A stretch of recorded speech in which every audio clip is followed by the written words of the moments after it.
C'est la troisième édition internationale, comme ça transcontinentale. Donc c'est la première fois que ça va aussi loin jusqu'à la Chine.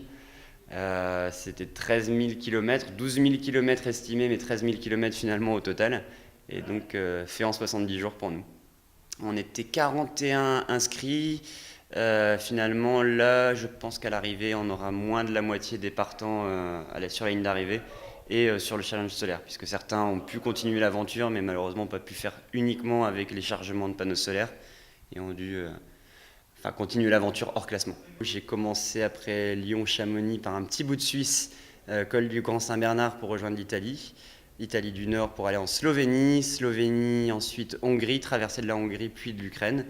Et après l'Ukraine, donc le Kazakhstan, qui était l'un des plus gros morceaux finalement de ce Sun Trip, et après la Chine. C'est une course où il faut être autonome, il faut choisir son itinéraire, ça veut dire aussi réfléchir les pays qu'on va traverser, les visas qu'il va falloir prendre, sur les périodes où on pense pouvoir passer avec les rythmes estimés de progression sur le parcours. Il faut après adapter son vélo électrique à l'autonomie solaire. Donc le principe, c'est d'avoir un vélo électrique qui a toujours du courant sans se mettre sur une prise pour charger ses batteries, être autonome avec ses panneaux solaires. On est un peu comme des marins qui recherchent les bons vents. Nous, en fait, on essaye de chercher justement des itinéraires où on peut rouler au soleil pour aller plus vite, plus loin. La plus grosse contrainte dans la journée, c'est déjà réfléchir toujours au ravitaillement. Donc c'est vrai que quand on est dans des zones un peu civilisées où il y a des villes, des villages, c'est pas trop un souci. Savoir que le Kazakhstan, par contre, il y a quand même des moments où entre les villes, il peut y avoir plus de 100-150 km.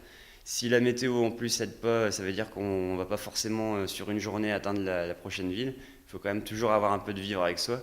Des routes où il n'y a rien. Alors déjà, eux en voiture, ils les prennent pas si souvent que ça, ces routes, parce que c'est pour aller à une ville à 200 km. C'est des routes où il y a assez peu de circulation, à part les routiers et les camionneurs.